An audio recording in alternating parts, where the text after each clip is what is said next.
The auctioneer's gavel came down on a rusted plow blade, and Vera Whitlock felt her stomach twist as she realized she was next in line on the wooden platform that served as the auction block at the Clearwater Valley Fair.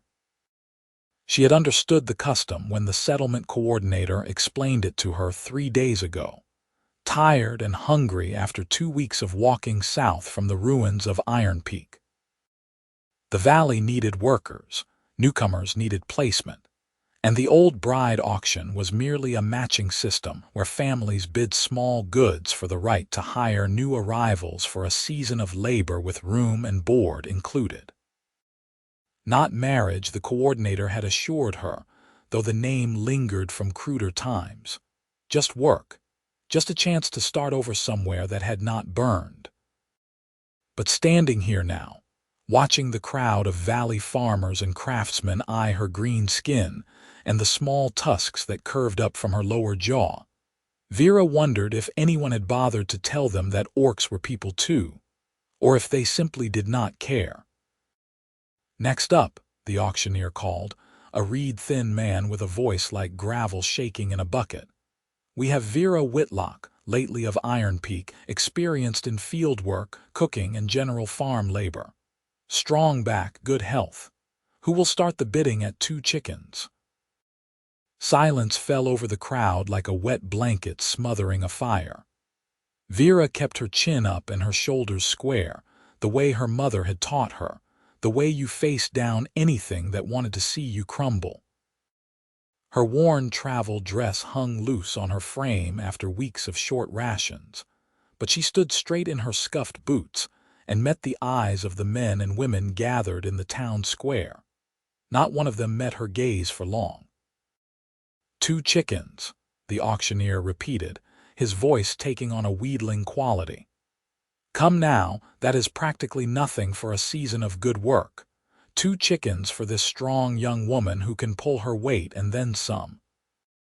A merchant near the front whispered something to his wife, who shook her head firmly.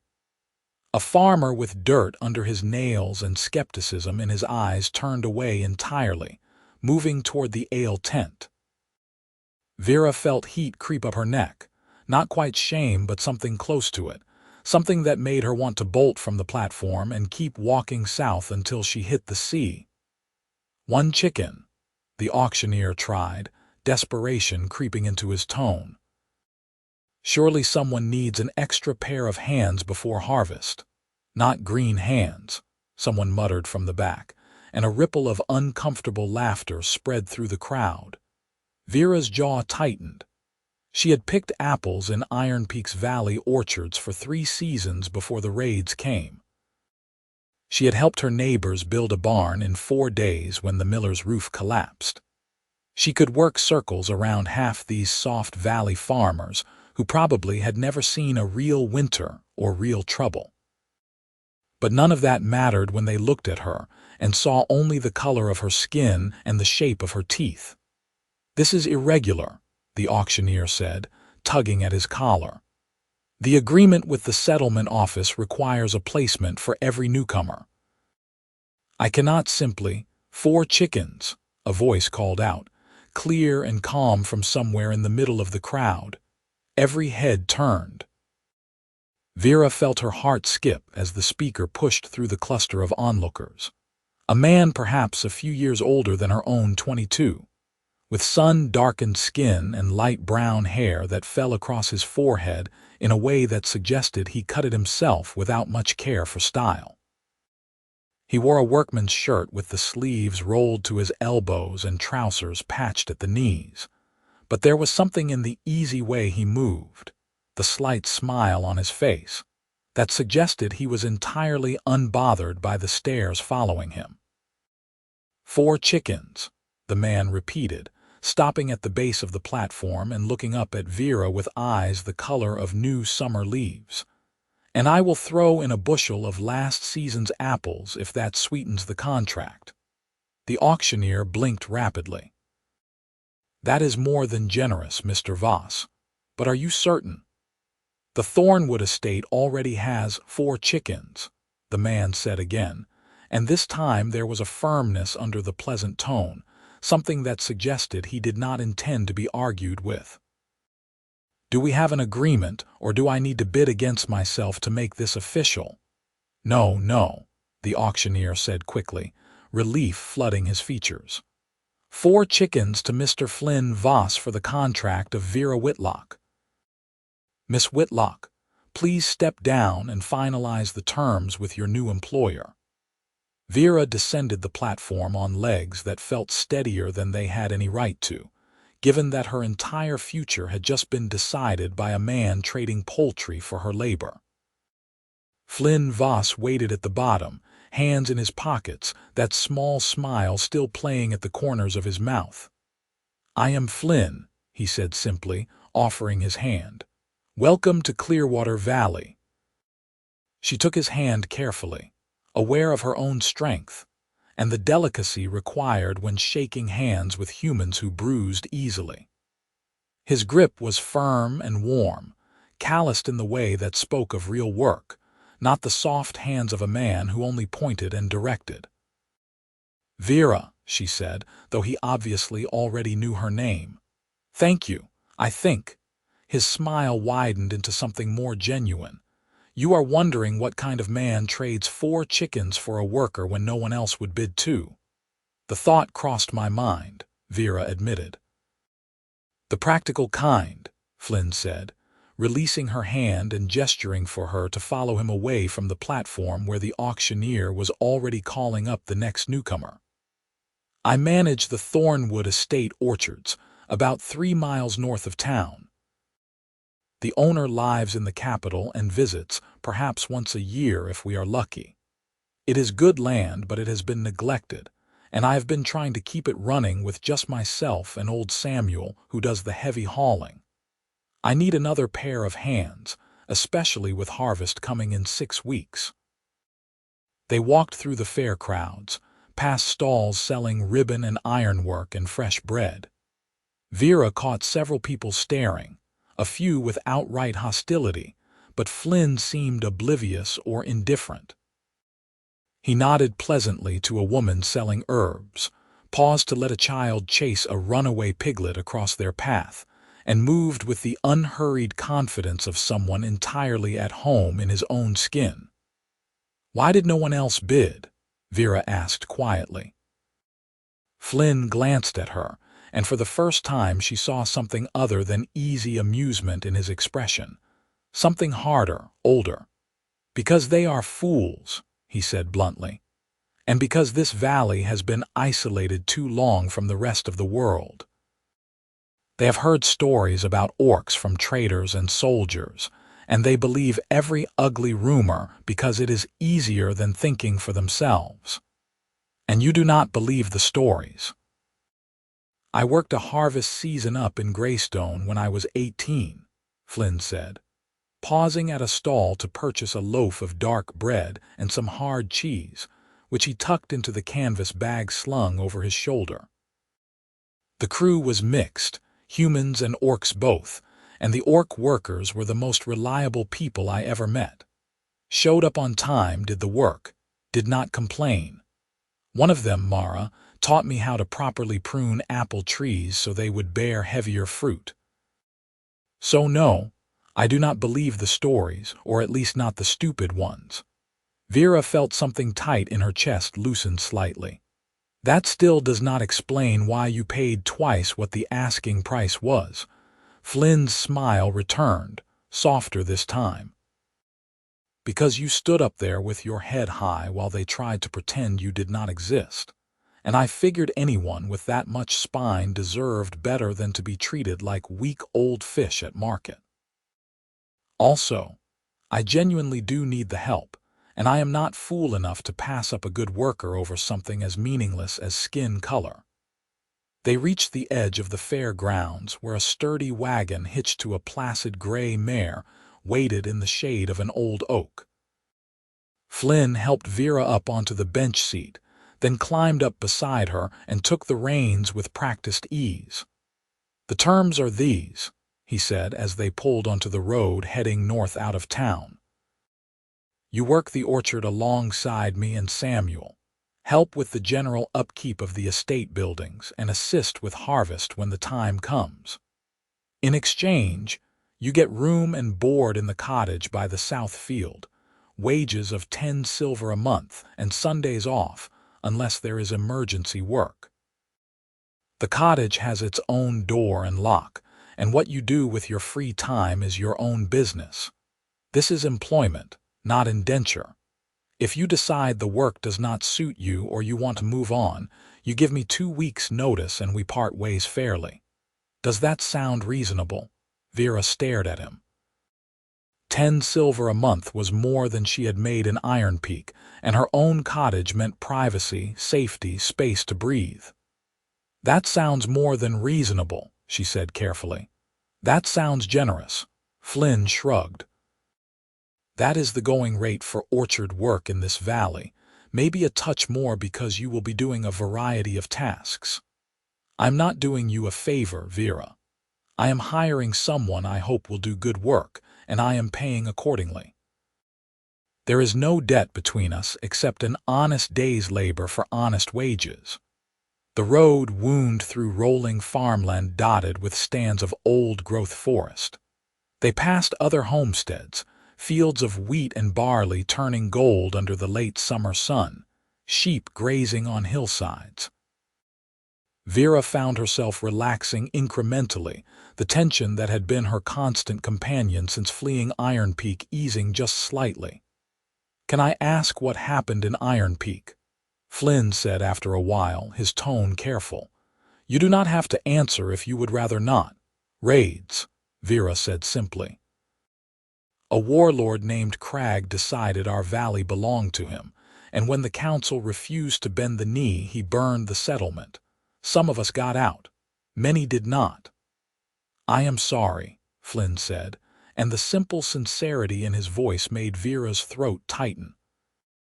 "It is the way of things," she said, forcing the words past the knot of grief. "We rebuild or we find new places to live. I chose the latter." They rode in comfortable silence for a while, the mare's hooves clop-clopping on the packed dirt road, birds calling from the trees. The land here was gentler than the northern mountains, softer and greener. And Vera thought perhaps she could make a place for herself in this valley, if the work proved steady and Flynn, Voss proved as decent as he seemed. The Thornwood estate appeared around a bend in the road, and Vera felt her breath catch. The orchard spread across the hillsides in neat rows, apple trees heavy with forming fruit, their leaves a lush, deep green.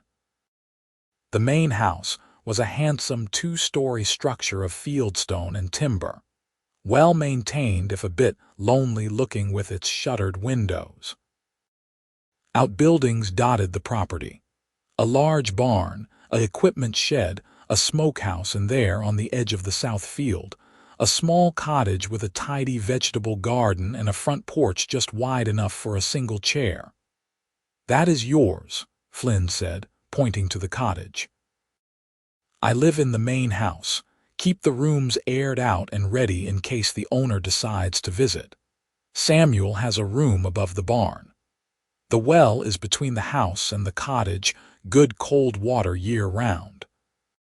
Privy is behind your place, and there is a root cellar built into the hillside if you want to store anything." He pulled the wagon to a stop in the yard between the buildings, and they climbed down together. An older man with shoulders like an ox and a face weathered by decades of sun emerged from the barn, wiping his hands on a rag. "Samuel," Flynn called, "this is Vera Whitlock. She will be working with us for the season." Samuel looked Vera up and down with the assessing eye of someone who cared more about capability than appearance. He nodded once. "Welcome.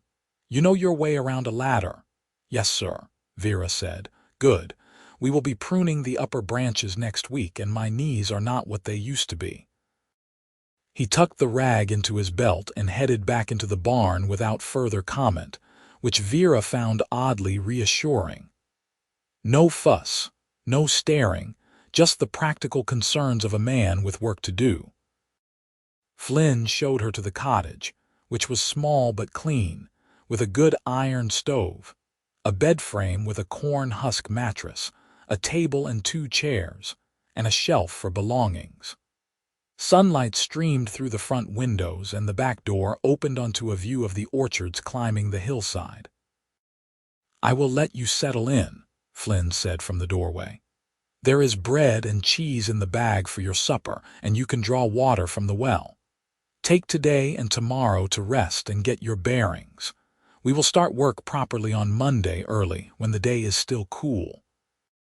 "Thank you," Vera said, and meant it with every fiber of her being. Flynn smiled, tipped an imaginary hat, and left her to the quiet of her new home. Vera stood in the center of the small room and let herself breathe fully for the first time in weeks. She had a roof, a door that locked, work that would pay wages, and an employer who treated her like a person. It was more than she had dared hope for when she stood on that auction platform, expecting to be passed over entirely or snatched up by someone looking for unpaid labor. She unpacked her few belongings: a spare dress, a comb, a small knife, the wooden pendant her mother had carved for her 12th birthday. She placed the pendant on the shelf where the afternoon light would catch it, made up the bed with the blanket from her traveling pack, and then sat at the table to eat the bread and cheese Flynn had given her. Through the window, she could see him crossing the yard toward the main house, his stride easy, his head tilted back as if enjoying the warmth of the sun. Vera found herself studying him, this strange man who had paid 4 chickens when no one else would bid 2, and wondered what other surprises Flynn Voss might hold. The first week of work passed in a blur of learning the rhythms of the estate and the particular quirks of apple trees. Flynn proved to be a patient teacher, showing Vera which branches to prune for better fruit yield, how to spot early signs of disease in the leaves, and the best techniques for clearing the undergrowth without damaging the shallow roots. Samuel worked alongside them with the quiet competence of someone who had been doing this work for so long it had become second nature, and between the 3 of them, they made steady progress through the rows of trees. The work was hard but satisfying, the kind that left Vera pleasantly tired at the end of each day rather than bone-deep exhausted. Flynn kept a steady pace, breaking for water and rest when the sun grew too hot, and he had a knack for turning the labor into something almost companionable with his easy conversation and occasional terrible jokes. "Why did the apple go to the doctor?" he asked on the 3rd day, pausing in his pruning to grin at Vera. She raised an eyebrow. "I could not possibly guess." "Because it was not peeling well," Flynn said, and Samuel groaned from 2 trees over. "That is the worst one yet," the old man called. "I have plenty more where that came from," Flynn promised cheerfully. Vera found herself smiling despite the awfulness of the joke.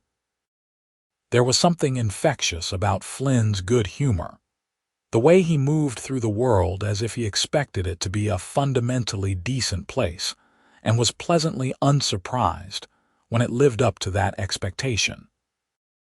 On Sunday, her first day off, Vera woke late and spent the morning tending the vegetable garden that had come with the cottage. The previous tenant, whoever they had been, had planted well, and Vera found beans and squash and herbs thriving in the rich soil. She weeded and watered, then walked the perimeter of the estate, learning the land. She found Flynn in the afternoon, sitting on the porch of the main house with a stack of papers and a deeply furrowed brow.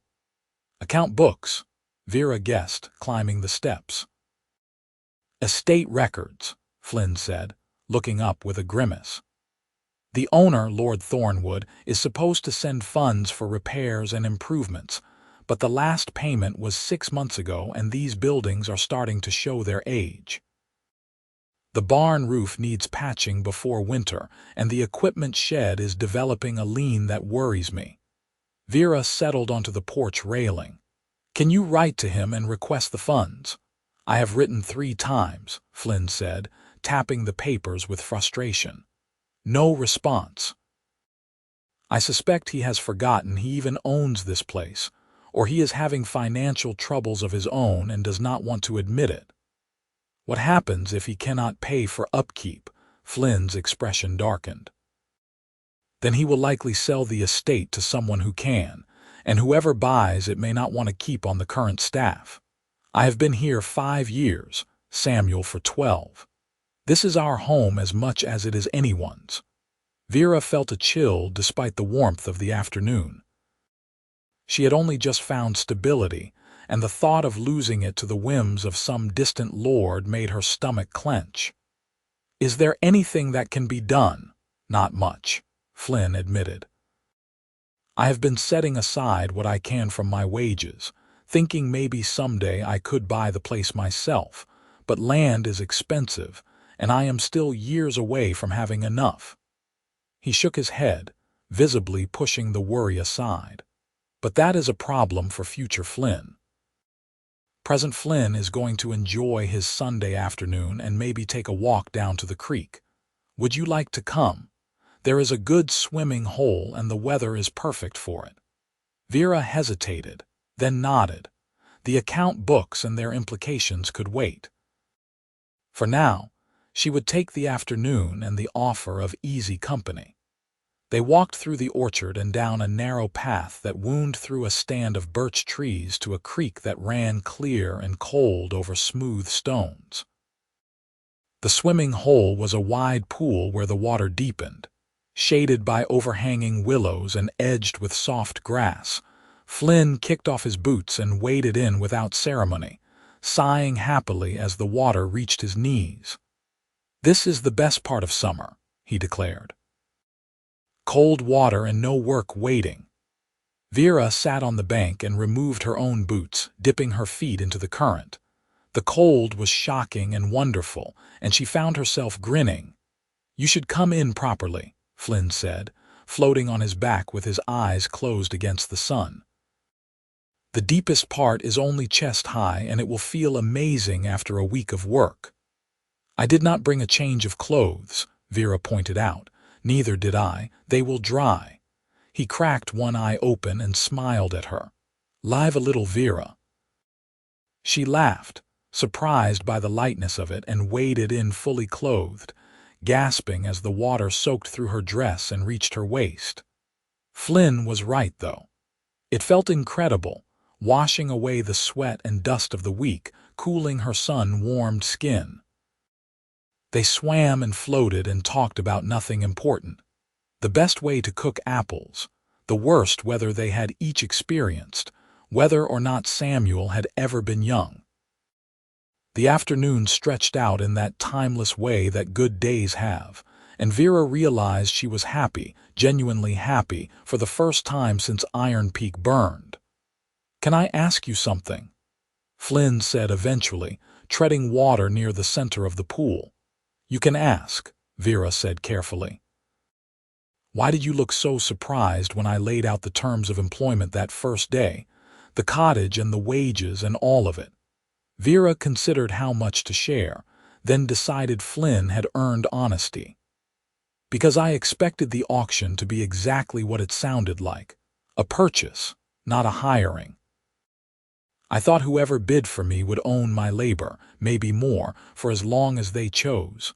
Flynn's expression shifted into something troubled. That is not how it is supposed to work. The settlement office has strict guidelines about, he stopped, understanding dawning.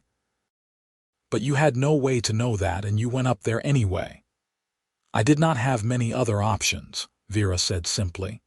That took courage, Flynn said quietly. More than I think I could have managed. You paid 4 chickens for an orc when no one else would bid 2, Vera countered. That took a different kind of courage. Flynn laughed, a short, surprised sound. I suppose we are both braver than we look then. Or more foolish, Vera said, but she was smiling. As summer deepened into the golden haze of late August, the work in the orchard intensified in preparation for harvest.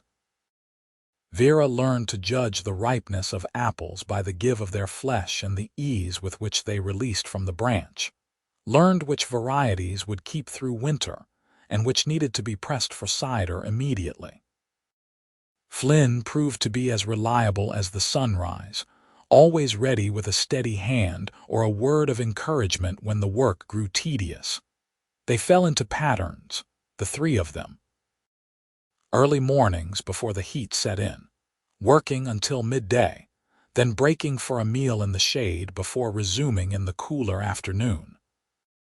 Samuel taught Vera his trick for carrying 2 full baskets of apples without straining her back, and Flynn showed her the estate's small cider press, a beautiful piece of machinery that Samuel kept oiled and maintained with religious devotion. "This will be our busiest time," Flynn warned as September approached. 3 weeks of dawn to dusk picking, sorting, pressing. We will hire a few day workers from town to help, but it will still be exhausting. "I can handle exhausting," Vera assured him, and she meant it.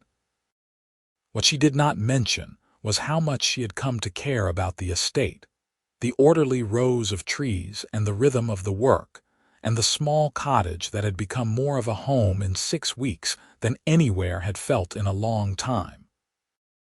She did not mention how much she looked forward to each day, to the sound of Flynn's voice calling a greeting as she emerged for morning work, to the satisfaction of a job well done and Flynn's quick grin when they finished a particularly difficult section of pruning. She absolutely did not mention the way her heart had started doing a strange flutter when Flynn smiled at her, or the warmth that spread through her chest when he laughed at something she said. Those were dangerous thoughts, foolish thoughts. Flynn was her employer, and more than that, he was human.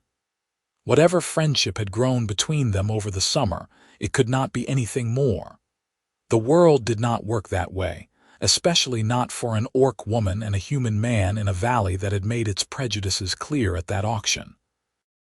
So Vera kept her feelings carefully locked away and focused on the work, on the approaching harvest, on the simple pleasure of a life built one day at a time. But then Flynn came to her cottage on a Tuesday evening in early September with worry etched deep in his features and a letter clutched in his hand, and everything shifted. "Lord Thornwood is selling the estate," he said without preamble, his voice tight. "He has accepted an offer from a buyer in the capital. We have until the end of October to vacate the property." Vera felt the floor drop out from under her. "He cannot do that. You have worked this land for 5 years. "He can and he is," Flynn said bitterly. He sank into one of the cottage chairs and rubbed his face with both hands. "The letter says the new owner plans to consolidate this estate with 2 others he owns in the valley and bring in his own management. Samuel and I will receive 2 weeks' wages as severance. You will receive the same since your contract was technically through the estate office." "Where will you go?"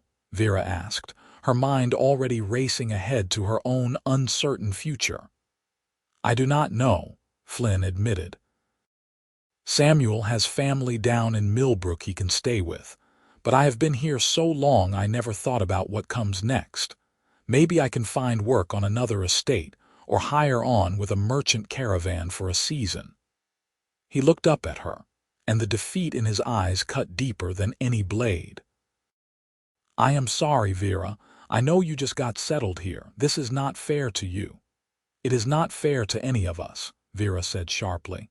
She paced the small room, anger and fear warring in her chest. "Is there no way to stop the sale, to buy the estate yourselves?" Flynn laughed, but there was no humor in it. "With what funds? I have been saving, but I have maybe 300 silver put away. This estate is worth 20 times that, at least, probably more." Vera stopped pacing. 300 silver. She had saved 60 from her wages, had been planning to save more to build a cushion against disaster. 60 silver would not buy land, but 360 might make a dent. "What if we pooled our resources?" she said slowly. You, me, Samuel, whatever we have saved between us." "It still would not be enough," Flynn said, but she could see a flicker of something in his expression. Hope, maybe, or the stubborn refusal to accept defeat without a fight. "Then we find out exactly how much the buyer is paying and we figure out if there is any way to match it," Vera insisted. "You know this land, Flynn. You know how to make it profitable. That has to count for something." Flynn stared at her. "You would do that? Put your savings into a gamble like this?" "I would do it to keep my home," Vera said fiercely. "And because you took a chance on me when no one else would." "That deserves better than rolling over and accepting this." Something shifted in Flynn's expression, the defeat burning away to reveal the same stubborn determination Vera had seen in him that day at the auction. "All right," he said, standing. "All right, let us find out what we are up against." The next morning, Flynn rode into town and returned with information that was both encouraging and daunting. The buyer had offered Lord Thornwood 800 silver for the estate, a fair price, but not extravagant given the quality of the land and the established orchards. The sale was not yet finalized, pending a survey and title confirmation, which gave them perhaps 3 weeks to put together a counter-offer. 800 silver, Samuel said, shaking his head as the three of them stood in the yard going over the figures. "I have 140 saved. Add that to Flynn's 300 and Vera's 60, and we are still 300 short." "The harvest," Vera said suddenly. "We have 3 weeks until the sale finalizes. If we bring in the harvest and sell it, how much would that bring?" Flynn calculated quickly. "The orchards should yield about 400 bushels if the weather holds. At 2 silver a bushel for fresh fruit and 1 silver per bushel for cider apples. That is somewhere between 500 and 800 silver, depending on the market." "But the harvest belongs to Lord Thornwood," Samuel pointed out. "We cannot sell it and keep the proceeds." "Not yet," Flynn said, and Vera could see his mind working. "But if we make an offer on the estate that includes a provision for us to bring in and sell the harvest first, with the proceeds applied to the purchase price, then we might have a chance. We offer him 500 silver upfront from our savings, plus whatever the harvest brings in, with the understanding that if the total does not reach 800 by the deadline, the sale goes to the other buyer." "That is a massive gamble," Samuel said. "If the harvest fails or the market price drops, we lose everything we put in." "But if it works," Vera said, her heart pounding, "we own the estate, equally, 3 partners." Flynn looked at her, and something passed between them in that moment, something that felt like understanding and trust and a shared willingness to bet everything on a future they would build together. 3 partners, he agreed. They drafted the offer that night, Flynn's careful handwriting laying out the terms with as much legal precision as he could manage without a proper solicitor. 500 silver in pooled funds, plus the full proceeds of the autumn harvest, against the purchase price of 800 silver, with the sale to finalize on October 30th or revert to the other buyer. They sent it by fast rider to Lord Thornwood's estate in the capital and waited. The response came 4 days later. Lord Thornwood, perhaps amused by the audacity or simply pleased to receive a firm offer, accepted the terms. The estate was theirs if they could make the numbers work. "We have 3 weeks to bring in the largest harvest of our lives," Flynn said, reading the letter aloud to Vera and Samuel. "And we need every bushel to be perfect." "Then we had better get started," Vera said. The harvest began the next morning, and it was every bit as brutal as Flynn had warned. They hired 6-day workers from town, paying them from the pooled fund with the understanding that every silver spent on labor was a silver they would need to make back in sales. The workers, to Vera's relief, cared more about the daily wage than about who they were working alongside. And if they found it strange that an orc woman was co-owner of the operation, they kept it to themselves. They worked dawn to dusk, picking the ripe fruit with care, sorting it into baskets by quality, pressing the cider apples in the evenings by lamplight. Flynn proved to be a brilliant organizer, coordinating the teams of pickers and keeping meticulous records of the yield. Samuel handled the press and the cider barrels with the steady competence of a man who had done this 100 times. And Vera found herself everywhere at once, picking and sorting and hauling and encouraging, driving herself and the others forward with the sheer force of her determination. At night, she fell into bed too exhausted to think, and woke before dawn to do it all again. The market in town was strong. Flynn negotiated hard with the buyers, leveraging the quality of the fruit and the timing of the harvest to get top prices. The fresh eating apples went for 2 silver and 4 coppers a bushel, the cider apples for 1 silver and 2 coppers, and they sold every bushel they brought in. 2 weeks into the harvest, Flynn tallied the numbers and reported to Vera and Samuel in the evening as they sat on the porch of the main house, too tired to do more than slump against the railings. "We are at 730 silver," he said, his voice hoarse from a day of shouting directions. 70 more to go, and we have 1 week left." "The late apples," Samuel said. "The wine saps on the North Hill. They are just coming ripe now. If we can get them picked and to market before the deadline, that might be enough." "The North Hill is the steepest section," Flynn said. "It will take all of us working full time, and we will need to pay the day workers overtime to keep them on." "Then that is what we do," Vera said firmly. The final week was a blur of aching muscles and ladder work on slopes so steep that one wrong step could send a picker tumbling. Vera worked with a focus that bordered on obsession, ignoring the burning in her shoulders and the cuts on her hands from the rough bark. Flynn worked beside her, steady and tireless, and more than once she caught him looking at her with something that might have been admiration or might have been something deeper. She did not let herself think about it. There would be time for that later if they succeeded. If they failed, it would not matter anyway. On the 28th of October, they brought the last of the wine saps to market. Flynn sold them to a merchant from the capital who was passing through and willing to pay a premium for the late-season fruit.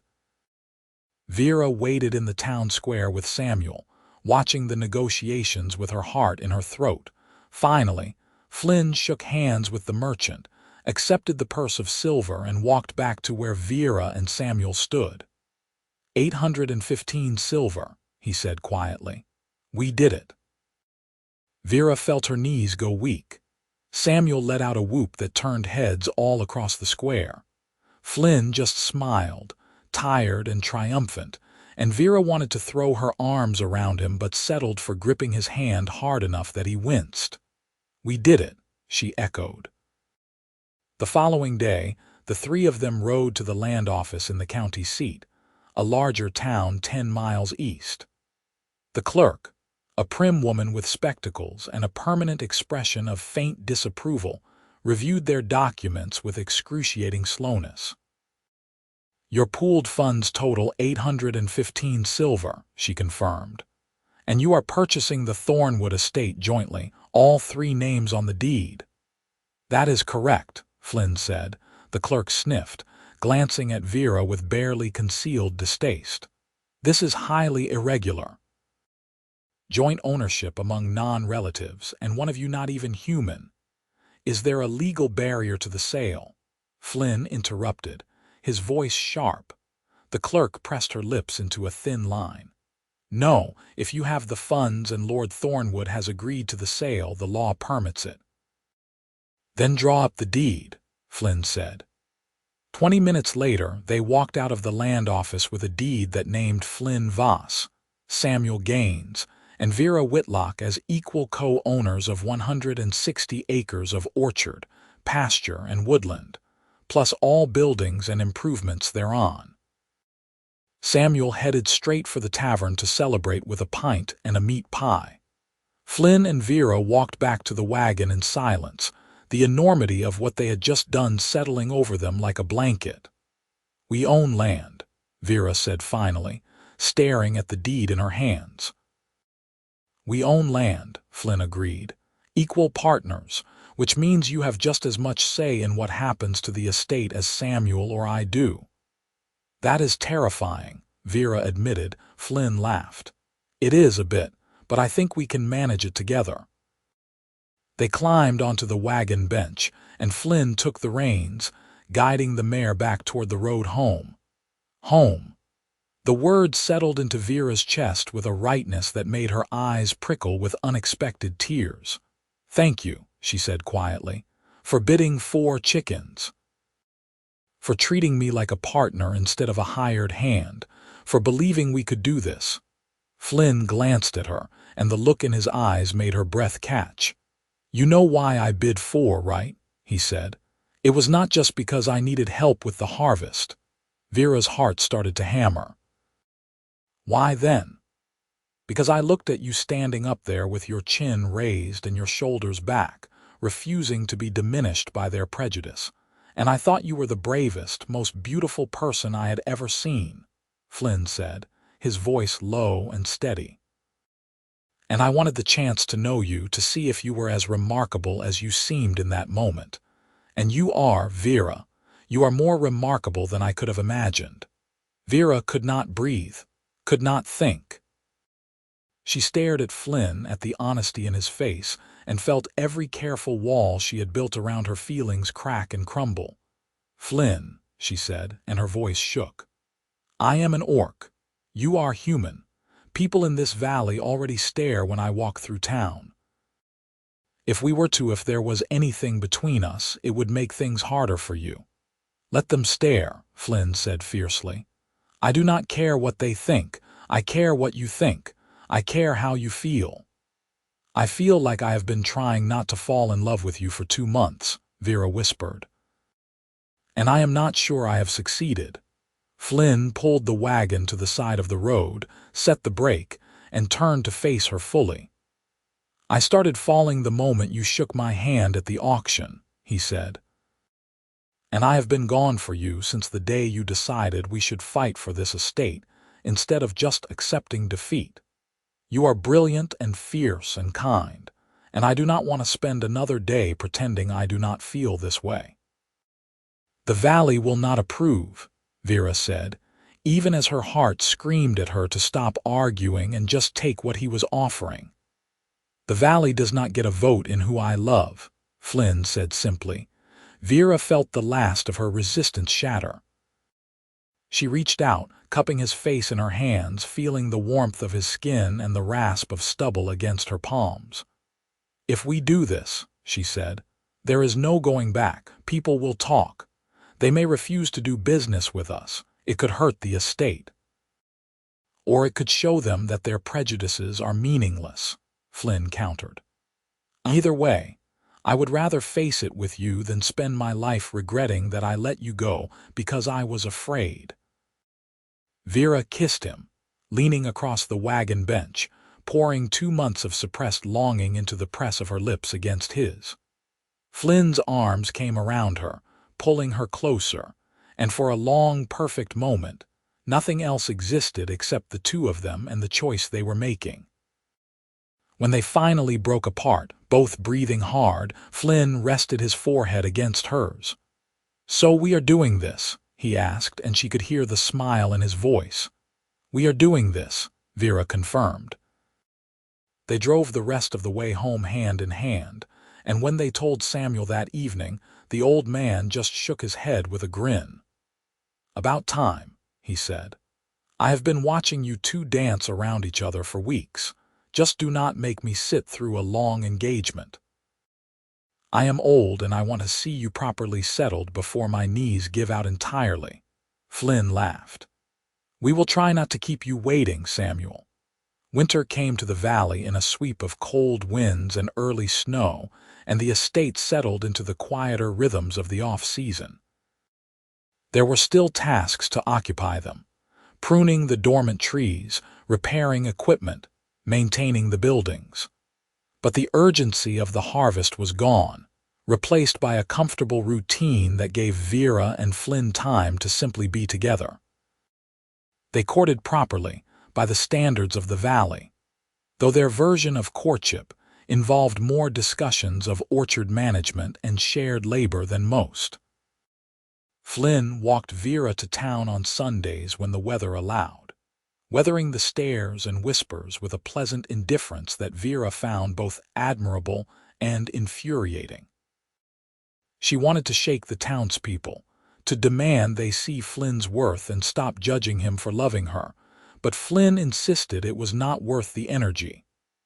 "They will come around or they will not," he said one Sunday as they walked back from the market, their basket full of supplies. "Either way, it does not change how I feel about you. You are impossibly stubborn," Vera said. "I learned from the best," Flynn replied, grinning at her. As winter deepened, a new complication emerged. A rival buyer, the same man who had made the original offer to Lord Thornwood, appeared in the valley. His name was Marcus Hendry, and he was a wealthy landowner from the capital with holdings throughout the region. He made no secret of his displeasure that the Thornwood estate had gone to 3 unknown workers instead of to him.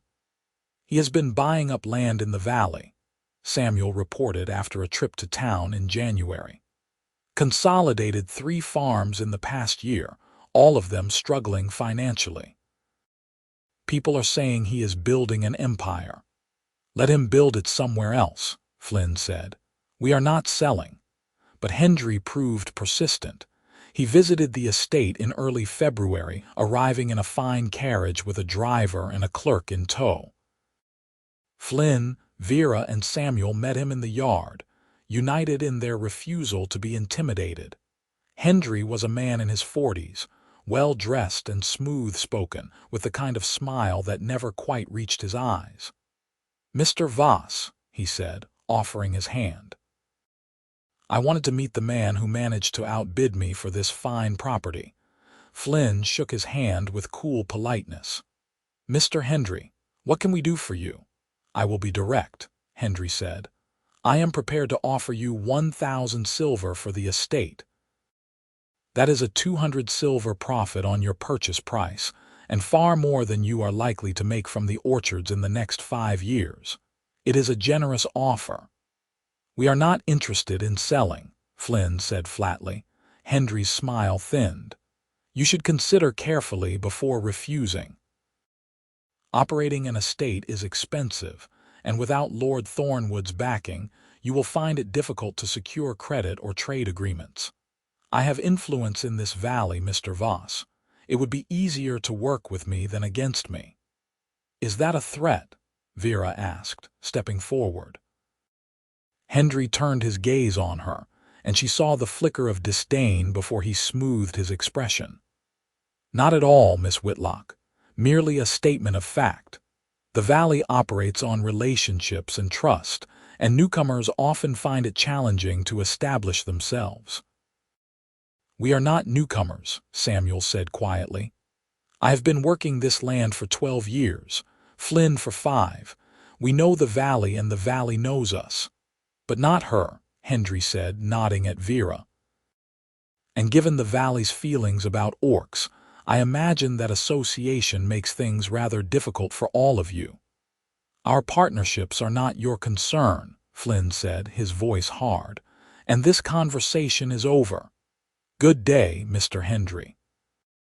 Hendry held Flynn's gaze for a long moment, then inclined his head with that same cold smile. "As you wish, but my offer will remain open should you reconsider. I suspect you will in time." He left in his fine carriage, and the 3 of them stood in the yard watching him go. "He is going to be a problem," Samuel said. "Let him try," Vera said fiercely. We did not fight this hard to lose our home to some overstuffed vulture from the capital. True to Samuel's prediction, Hendry became a persistent thorn in their side. Merchants who had previously been happy to do business with Flynn suddenly found reasons to delay deliveries or demand payment up front. The bank in the county seat, which had been willing to discuss a small loan for equipment repairs, abruptly closed the conversation. Whispers followed Vera whenever she went to town, uglier and more pointed than before. "Hendry is spreading rumors," Flynn reported after a trip to town in March, "saying that the estate is poorly managed and that we will be bankrupt by summer. He is trying to damage our reputation so that when we fail, he can buy the land for even less than he offered." "Then we do not fail," Vera said. "We prove him wrong." They poured themselves into preparing for the spring planting and the upcoming season. Flynn negotiated directly with merchants in the county seat and neighboring towns, bypassing the local vendors who had turned against them. Vera worked twice as hard in the orchards, determined to make the estate so successful that no one could question their competence. Samuel kept everything running with his steady hands and unflappable demeanor. And slowly, grudgingly, the tide began to turn. A merchant in the county seat, a woman named Vera Moss, who had no love for Hendry's monopolistic practices, offered them favorable credit terms and introduced them to a network of independent traders. A few of the valley farmers, seeing the quality of the estate's cider and the dedication of its owners, began to soften in their attitudes. It was not acceptance, not yet, but it was the beginning of something like respect. In April, as the trees began to bud and the world turned green again, Flynn asked Vera to marry him. They were in the orchard, checking the blossoms for signs of frost damage after a cold snap, when he stopped beside her and took her hand. "I have been thinking," he said, in that casual tone he used when he was about to say something important, "that we have built a life together, a real partnership, and I do not want to spend the rest of my days wondering what if." Vera's heart started to race.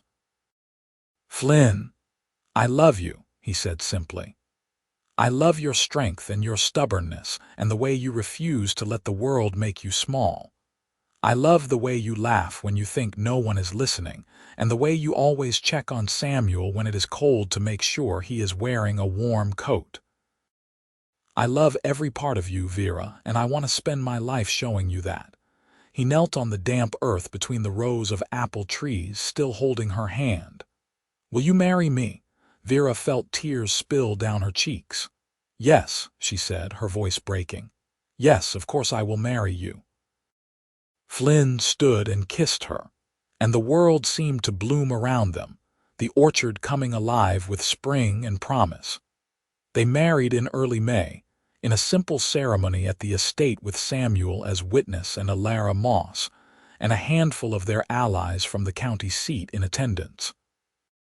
The valley priest had refused to perform the ceremony, so they hired a traveling cleric who believed that love required no justification beyond itself. Vera wore a dress that Vera had helped her sew, simple green linen that brought out the color of her skin and made her feel beautiful. Flynn wore his best shirt and the look of a man who could not believe his luck. They exchanged vows under the apple trees in full blossom, promising to be partners in work and in life, to build a future together on the land they had fought so hard to claim. Samuel cried, though he denied it afterward, and Vera brought a cake that was lopsided but delicious, and they celebrated into the evening with cider and music from a fiddle player Vera had brought along. That night, Vera and Flynn moved her belongings from the cottage to the main house, combining their lives in the most practical and profound way possible. They fell asleep in the big bed in the master bedroom, wrapped in each other's arms, and Vera thought she had never been happier. The summer brought challenges, as every summer did. Henry continued his campaign to undermine them, but his influence was waning as more valley residents saw the estate's success and began to question his motives.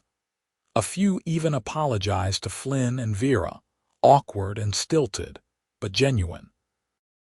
The harvest that year was even better than the last, and they hired the same-day workers, paying them fairly and treating them well. Word spread that the Voss estate, as people had started calling it, was a good place to work, and they had no shortage of applicants when they needed extra hands. In October, a year after they had first put in their offer for the estate, Henry made one final attempt. He arrived unannounced with a magistrate and a surveyor, claiming that there was an error in the original deed and that a portion of the estate technically belonged to an adjacent property he had recently acquired.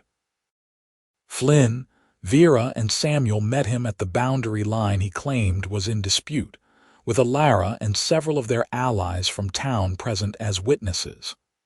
"The boundary stones have been here for 50 years, Samuel said, pointing to the markers half buried in the earth. "Everyone in the valley knows where the Thornwood estate begins and ends. Boundary stones can be moved," Henry said smoothly. "The original survey documents support my claim." "Then produce them," Alara said sharply. "Because I have reviewed the land office records and the boundaries are exactly where these stones mark them." Henry's smile finally cracked. He glared at Alara, then at Flynn and Vera. "You have made powerful enemies," he said quietly. "This valley will turn on you eventually. Mark my words." "The valley is already turning," Flynn said. "Just not in the direction you expected. People here value hard work and honesty, and they are starting to see that we have both. You, on the other hand, have spent the past year lying and manipulating and trying to steal what is not yours. So I think you are the one who should worry about how the valley sees you." The magistrate, who had been listening to the exchange with increasing discomfort, cleared his throat. "Based on the evidence presented, I see no grounds for Mr. Henry's claim. The boundary stands as marked." Henry left in a fury, and they never saw him again. Word spread that he had overextended himself financially in his attempt to monopolize the valley, and by winter, he was selling off properties to cover his debts. The valley breathed a collective sigh of relief, and the Voss estate became a symbol of what was possible when people refused to be bullied. As the years passed, the estate thrived. Flynn and Vera expanded the orchards, added a flock of sheep to manage the grass between the trees, and built a new barn to replace the one that finally gave up the ghost in a winter storm. Samuel trained a young apprentice to take over the heavy work as his knees finally failed him, and he moved into a comfortable room in the main house where he could sit by the fire and offer advice to anyone who would listen. The valley's attitudes shifted slowly but surely. Children who grew up seeing Vera in the market or working in the orchards did not flinch at her green skin or her tusks. A few other orc families moved to the valley, finding a welcome they had not expected, and the town began to feel less like an isolated backwater and more like a true community. 3 years after their wedding, on a bright spring morning, Vera told Flynn she was pregnant. He picked her up and spun her around, laughing with pure joy, and then spent the rest of the day treating her like she was made of glass until she threatened to dump a bucket of water over his head. Their daughter was born in midwinter, a healthy baby with her mother's green skin and her father's eyes. They named her Violet Voss, and she was the most loved child in the valley. Samuel doted on her shamelessly, carving her wooden toys and singing her old farming songs. Alara knitted her tiny sweaters that Violet promptly outgrew. The orchard workers competed to see who could make her laugh the loudest. 2 years later, a second daughter arrived, and they named her Grace. She had Flynn's light hair and Vera's pointed ears, and from the moment she could walk, she followed her father everywhere, determined to help with every task. The cottage by the south field was renovated and expanded, turned into a proper guest house for the workers they now hired year-round. The estate employed 15 people at the height of the season, and every one of them was treated fairly and paid well. The Voss name became synonymous with quality fruit and ethical business practices, and buyers came from across the region to purchase their cider and apples. On a warm evening in late summer, nearly 5 years after that first auction, Vera and Flynn sat on the porch of the main house watching Violet and Grace chase fireflies in the yard. Samuel dozed in his rocking chair, a blanket over his knees despite the warmth. The orchard stretched out around them, heavy with ripening fruit, and the air was sweet with the scent of approaching harvest. "You ever think about that day?" Flynn asked quietly. "When you stood on that platform and I bid 4 chickens?" "Sometimes," Vera admitted. "Usually when I am trying to remember why I put up with your terrible jokes." Flynn laughed and pulled her closer. "I think about it all the time, how close I came to not bidding at all, to just letting the moment pass, and then I think about everything I would have missed." 4 chickens, Vera mused. "That is what our life together cost, 4 chickens and a bushel of apples." "Best investment I ever made," Flynn said, kissing her temple. Violet shrieked with laughter as Grace caught a firefly and showed it to her sister, the tiny light glowing between her cupped hands. Samuel snorted awake, saw the girls, and smiled before dozing off again. "We built something good here," Vera said softly. "Something that will outlast us." "We did," Flynn agreed.